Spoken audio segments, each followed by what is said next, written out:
예, 우선 그 합의문 내용의 분석도 중요하지만 지금 70몇 년 이상 적대 관계를 유지해왔던 미국과 북한의 이 정상 간 만남이라는 것은 역시 세계사적인 이벤트죠. 예. 또 갱천 동지할 만한 사건이라고 볼 수 있습니다. 그것이 6월 11일이었다면 6월 13일 우리 지방선거 있었지 않습니까? 그런 점에서 저는 6월 12, 13이 우리 한반도 전체 내에서 그 역사적인 아주 전환점, 변화를 가져온 이런 시기고, 이제 그 이틀을 통해서 우리의 한 시대는 일단 종언을 고했다, 이렇게 생각됩니다. 그리고 그 북미 정상회담의 그 센터선 자체는 어떻게 평가하십니까? 예, 이미 그 합의문은 예상했던 기대에 못 미친다고 하는 것이 다수 견해입니다. 그러나 이미 그 합의문 나오기 전에 양측에서 충분히 협의가 됐고 또 합의가 되었기 때문에 그런 4개의 합의사항으로 나왔다고 보고요. 또 이제 앞으로 비핵화에 대한 북한의 실천 이행만 남아있는 것 아니겠습니까? 그러면서 합의문의 그 원칙적이고 포괄적인 내용을 북한이 구체적으로 이행을 해주는 그 과제가 남아있다고 보고, 또 양측은 서로 윈윈 해야 되는 그런 어떤 구도이고, 또 어떻게 보면은 트럼프 대통령과 김정은 국무위원장은 지금 상황에서는 좀 한 배를 탔다고 봐집니다. 그래서 이제 첫날 12일 날 합의문에 나왔을 때는 조금 그 기대에 못 미친다 하는 것이 일반적이었는데, 이제 한 일주일 열흘 지난 일 속에서는 북한의 이 비핵화 이행의 의지, 실천의 어떤 과제들이 지금 제시되고 있지 않습니까? 그런 것이 실제로 이행이 된다면은 합의문 내용의 어떤 부족함을 채워나갈 수 있다고 봅니다. 그래서 북한으로서는 작년 11월 29일 화성 15호를 시험 발사하고 나서 지금까지 핵실험이나 미사일 테스트가 없습니다. 그것 하나, 그리고 풍계리 핵실험장 폐쇄, 그리고 미국인 3인 석방을 했지 않습니까? 그렇게 본다면 북한은 지금 상당히 선행 조치를 보여주고 있는 셈이죠. 그러한 것이 북미 간의 정상회담을 할 수 있는 어떤 신뢰 분위기가 조성된 이런 것이 있고, 여기에 대해서 이제 또 트럼프 대통령이 한미연합 군사훈련 중단을 또 발표했지 않습니까? 이런 점에서 현재로서는 상호 어떤 충분히 협의된 상황, 사실 발표 전에 양측에서 협의를 했다고 봅니다. 이런 것을 현재는 성실하게 좀 이행해 나가고 있는 그런 상황이라고 보고요. 우선은 이 북미 정상회담이 이루어지게 된 미국의 목표가 있습니다. 미국 목표는 마이크 폼페이오 국무장관이 3번이나 말을 했듯이 북한 핵 미사일을 미 본토 타격 역량을 억제하는 데 있습니다. 이것을 폼페이오가 3번이나 이야기했는데 이것이 아주 의미 있게 우리가 주목이 안 됐던 아쉬움이 있습니다. 그런 점에서 폼페이오가 이 2번을 방북해서 이러한 상황을 이미 약속을 받았다거나 또는 이러한 데 대한 충분히 신뢰할 만한 어떤 이 조치 또는 앞으로 이행에 대한 어떤 각오, 이런 것들을 보장받았다고 봅니다. 미국이 제일 시급한 것은 본토 타격 역량이죠. 이게 ICBM아니니까. 그 다음 두 번째로는 아마 제 생각이 북한의 어떤 근본적 전략적 변화, 이런 것들을 폼페이오가 얘기하는데, 북한은 중국과의 어떤 전통적인 유대, 북중 동맹관계를 무시하거나 약화시키지는 않을 것입니다만은 앞으로 친중화하겠다, 이런 전략적 의도 혹은 커다란 방향 선회를 약속했다거나 또는 그런 길로 갈 것이다 하는 것을 얘기했다고 볼 수 있습니다. 친중화요? 그렇죠. 이걸 본다면 어떻게 보면은 친중 연미, 이런 형태로 보시죠. 친중화라기보다 친미. 그런 것이 지금 현재 어떤 김정은 위원장의 어떤 입장이나 혹은 또 결단, 이러한 메시지를 충분히 전했다고 보고, 지금 핵 미사일 문제는 정치적인 문제, 무기이고 정치적인 문제입니다. 이러면서 북미 간의 어떤 갈등과 어떤 전쟁 가능성 이것이 해소되고 일단 이것이 잠재워진다는 것은 대단한 성과지요. 그런 다음에 중단거리 미사일로서 한반도 또는 일본을 겨냥한 미사일 문제는 지속적으로 논의해 갈 수 있는 사안이죠. 이것을 한꺼번에 또는 말끔히 하루아침에 다 해결해야 된다 하는 것은 우리가 지나친 어떤 욕심이고 기대다고 봅니다. 그러면서 작년에 북미 간의 전쟁 위기 같은 것이 우리 사회를 굉장히 두렵게 했지 않습니까?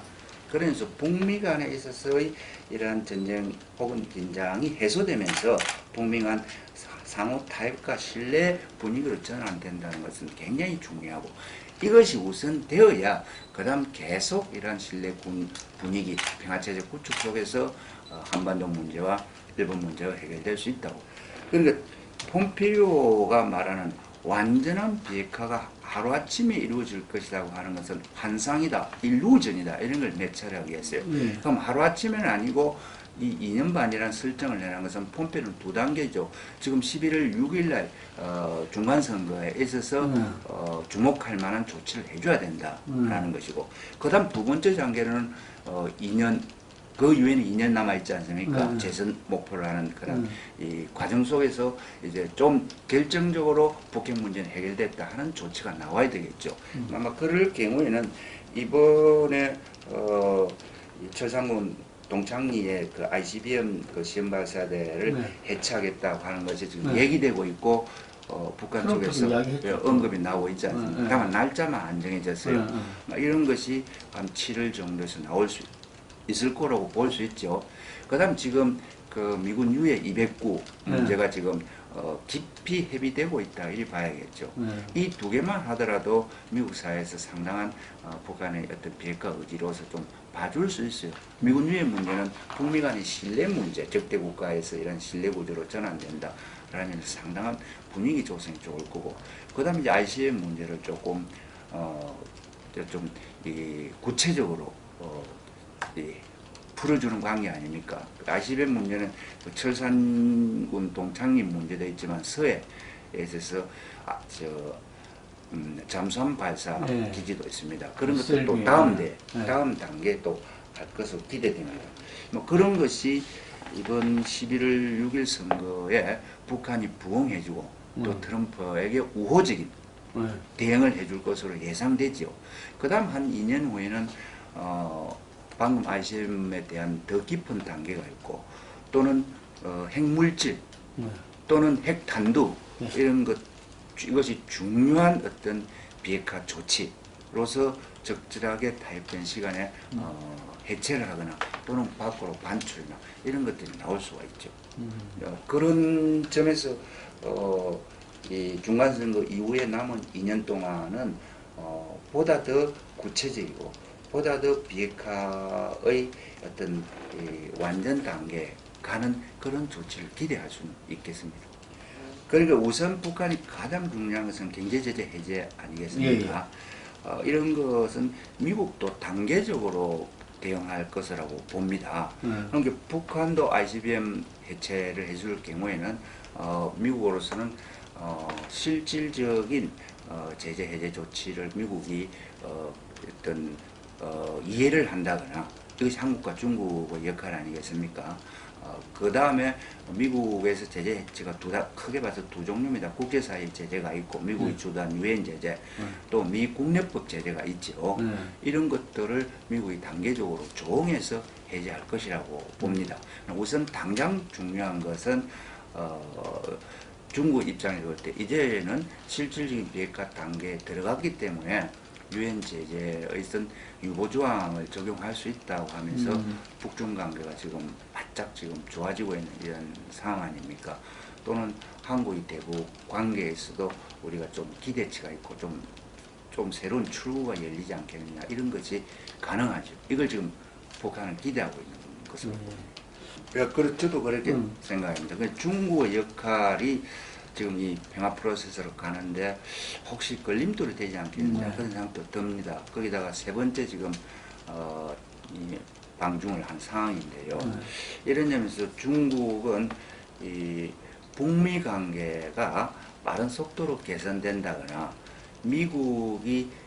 북한의 대미 의존도 이거는 상당히 중국으로서는 싫은 어떤 시나리오 아니겠습니까? 그러니까 다시 말해서 이 북한마저 미국의 자장 속에 빨려 들어가는 그런 구도는 상당히 경계해야 되는 것이죠. 지금 그런 의식 속에서 나온다고 봐야겠죠. 또 그런 점에서 김정은 위원장 입장에서는 등거리 외교, 줄타기 외교, 양다리 외교로서 이쪽 저쪽의 지원과 다 떡을 기대할 수 있는 아주 나름대로는 좋은 상황이라고 봐져요. 그래서 지금 500억 달러 제재 조치 또 앞으로 1000억 달러 제재를 하겠다고 하는 이 트럼프의 어떤 엄포에 대해서 시진핑은 북한 카드로서 트럼프를 조금 곤혹스럽게 하고 싶어 하는 이런 것 아니겠습니까?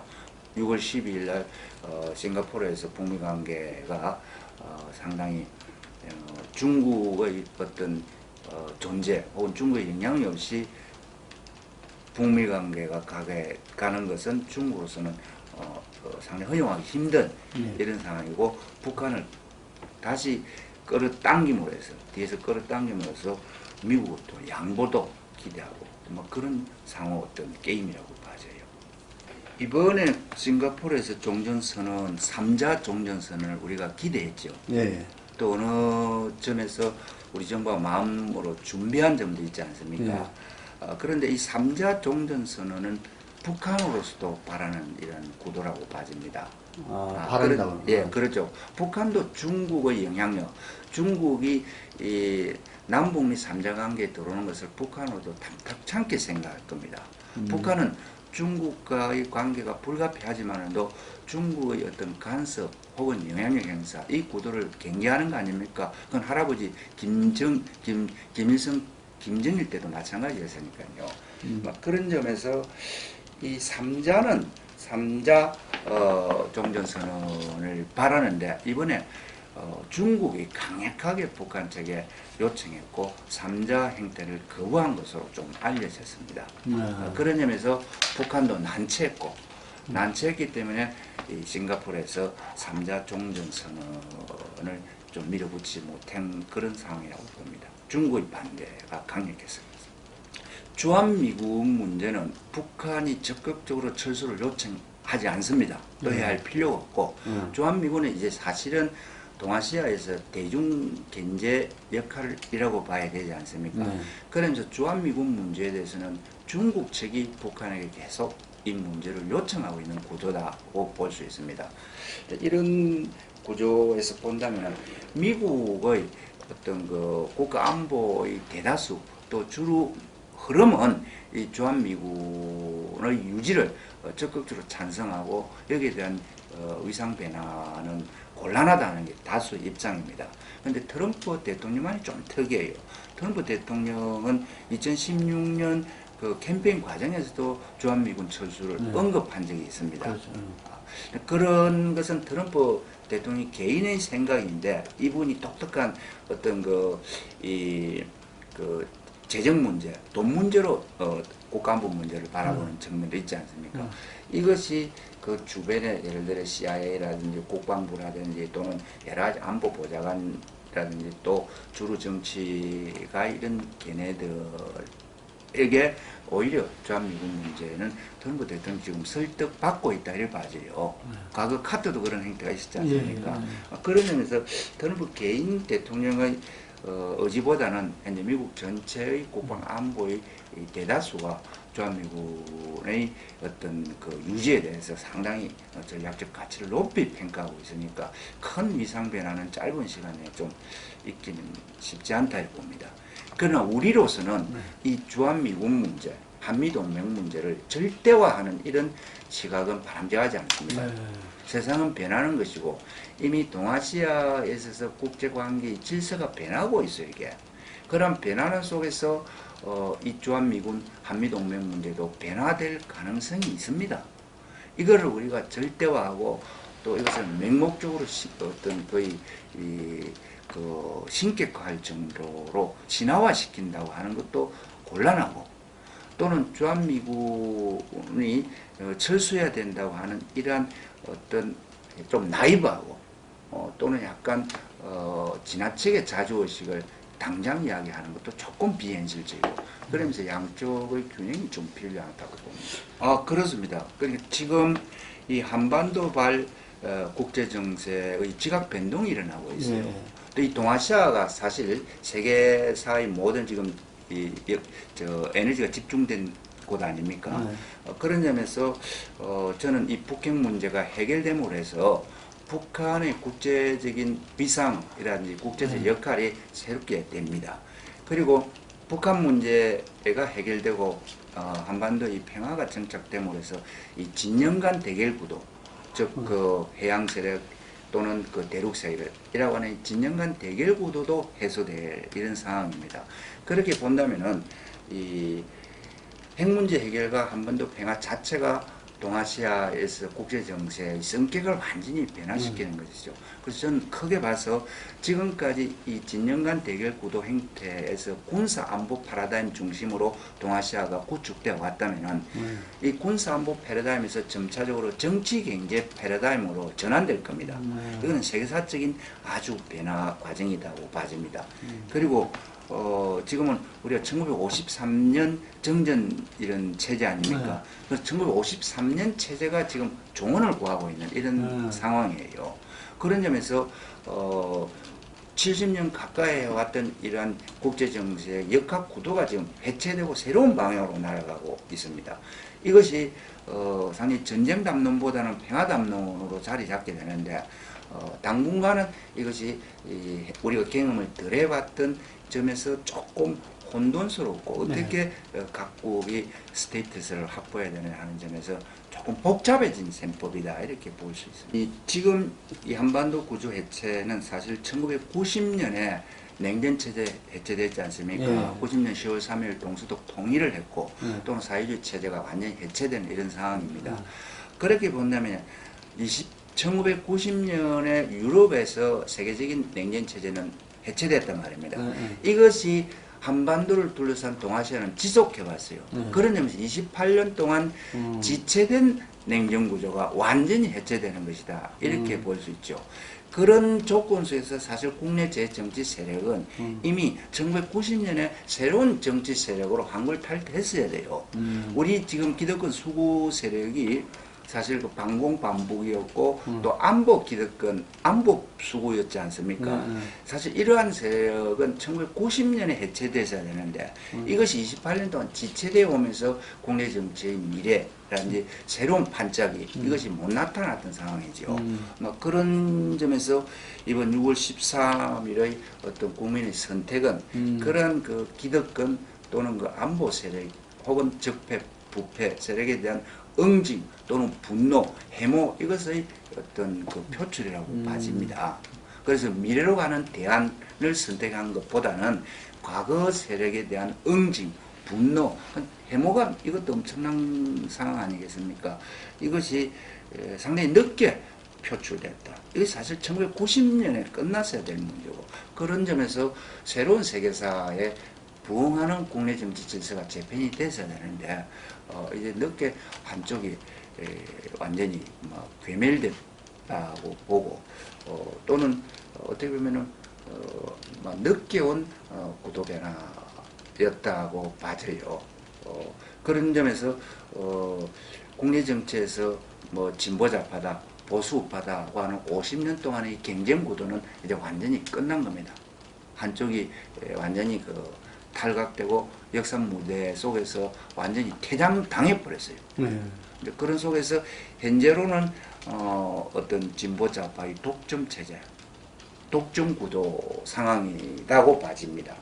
그러나 이 구도도 어떻게 보면 외다리 구도라고 봐요. 외다리 구도입니다. 이게 건전한 파트너를 만나야 정치구도가 민주정이 서로 견제와 균형으로서 나아가게 되는데 그러나 당분간은 이런 외다리 독점구도 형태가 당분간 지속되지 않겠습니까? 이제 그런 점에서 새로운 어떤 카운터파트 경쟁 세력 새롭게 나타나야 하는 것이 우리 기대고 바람이죠. 그건 흘러가 물러서 방아를 돌릴 수 없듯이 과거 저 기득권 세력으로 새로운 정치 구도를 형성한다는 것은 불가능하고 또 아무도 기대하지 않고 있는 상황 아닙니까?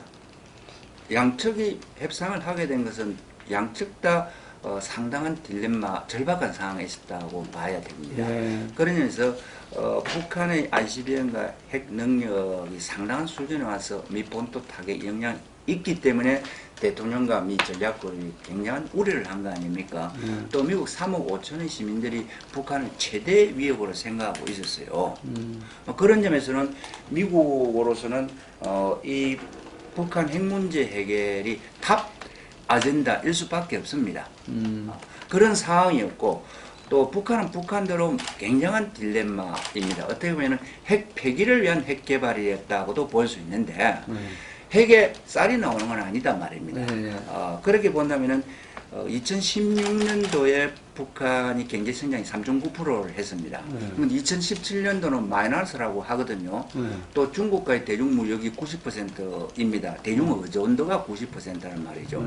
그렇게 보면은 작년부터 중국의 동참에 의해서 대북 경제적 효과가 본격적으로 나타났다고 봅니다. 지금 최근에 들려오는 지금 6월 하순 아니면 들려오는 이야기로는 평안북도에 지금 상당히 위기 상황이다. 식량 이런 이야기가 들려오고 있습니다. NGO를 통해서 이런 상황이고 요 한 1년 사이에 대북 제재 효과가 상당히 나타나면서 에너지가 들어가지 않기 때문에 북한이 정상 가동 중이던 공장 같은 게 거의 굴뚝에서 연기가 나오지 않습니다. 이런 상황이 되었고 또 북한의 시장화 또 특히 대중무역 관계에 있어서 상당한 이익을 받은 사람 특히 특권을 누리던 사람이 북한의 권력자고 북한의 고위층들이거든요. 지금 피해가 이들한테 가고 있어요.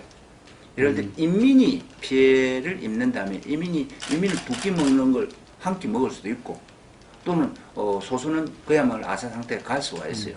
그런데 이 엘리트층, 북한의 평양의 고위 엘리트층이 지금 엄청난 고통을 지금 들어가고 있습니다.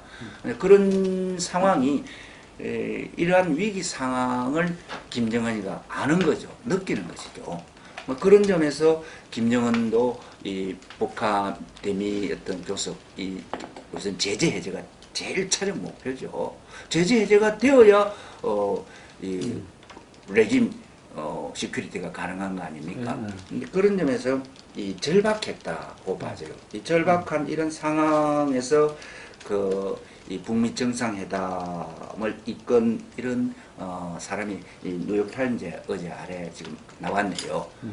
그런 것을 끌었던 사람이 트럼프의 친구이자 싱가포르에서 사업을 하고 또 평양에도 수십 번 들락날락했던 가브리엘 술저라고 하는 이런 작가가 북한의 권력층을 많이 하는데 그 사람을 통해서 북한이 예를 들어 쿠스노 사위 다른 이방카 아닙니까?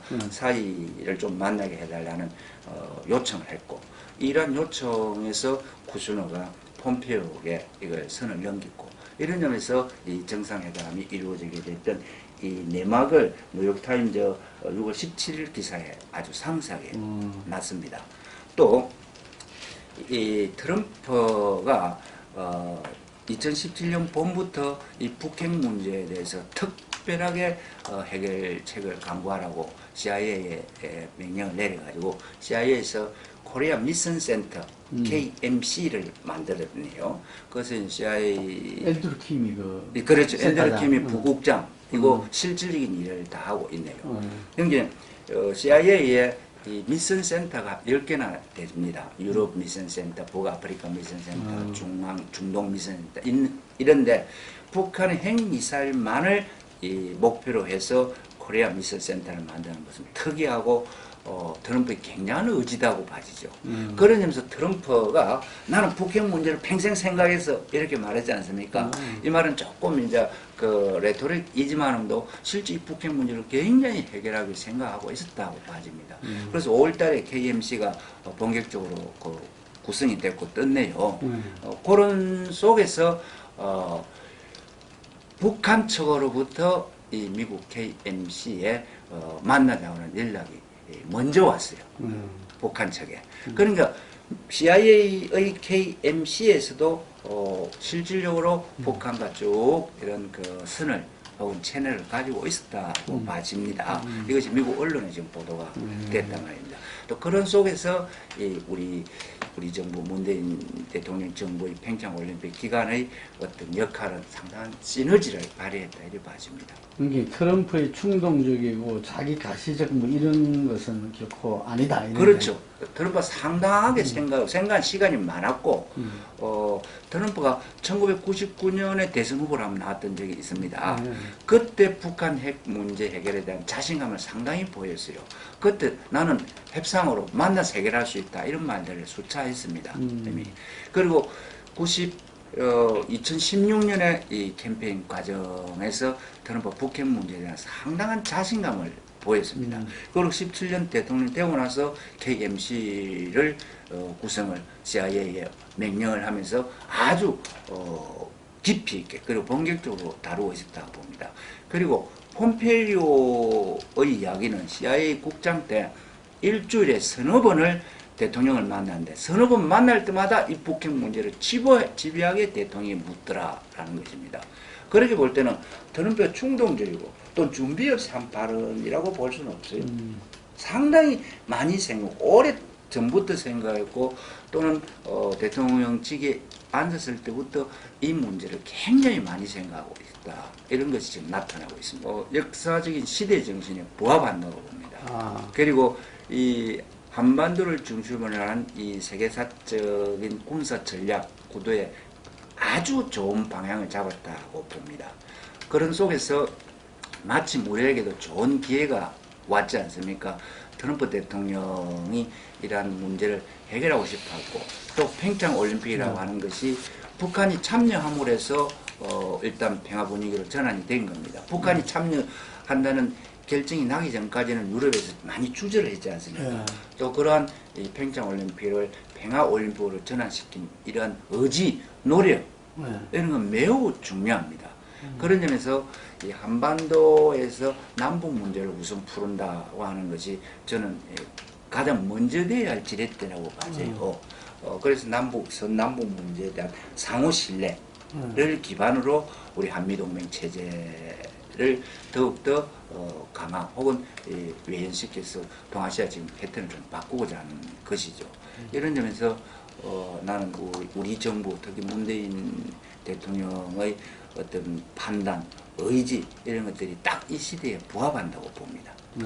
그러나 그런 점에서 지금까지 지체되어 왔던 한반도 냉전구조, 동북아 냉전구조를 막을 내리는 데 주역이라고 봐집니다. 그러나 신질서를 열어가는 데 있어서는 어떻게 할 것인가 하는 것이 과제입니다. 저는 한국은 우리의 생존과 미래를 위해서 적어도 세계 전략, 이 세계 전략이랄까 이런 걸 가져야 된다고 봅니다. 그래 지금 세계 전략을 가지고 있는 것은 중국과 미국뿐이에요. 그리고 준 글로벌 스트라테지를 가지고 있다. 세마이 글로벌 스트라테지를 가지고 있다는 건 독일 정도라고 볼 수 있습니다.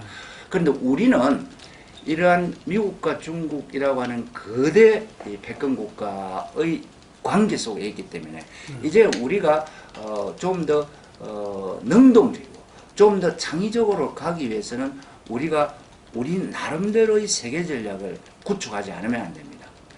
경제적 측면에서는 우리는 글로벌 스트라티지가 필요합니다. 세계 경영 이런 마인드를 가져야 됩니다. 우리는 나이지리아를 생각하고 남아공을 생각해야 돼요. 지금 멕시코를 생각하고 브라질을 생각하고 우리가 가야 할 길을 그런 점에서 세계 경영이라고 하는 글로벌 스트라티지를 가져야 돼요. 그와 함께 이런 안보 평화 분야에서는 적어도 이 동아시아에서는 우리 창의적이고 능동적인 역할을 가져야 됩니다. 이렇게 돼야만이 미국과 중국을 어떻게 보면은 우리가 견인할 수 있고 설득을 할 수 있는 거거든요.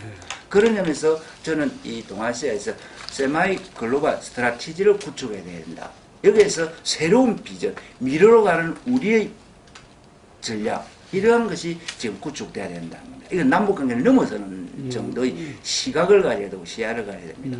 뭐 그런 점에서 우리 문재인 대통령이 구질서를 해체하는 데서는 큰 역할을 하셨다. 이제 새로운 질서를 구축하는 데 있어서 한국의 역할에 대한 구상과 창의적인 생각을 좀 더 많이 해주면 좋겠다는 그런 바람입니다. 예, 여기까지 하겠습니다.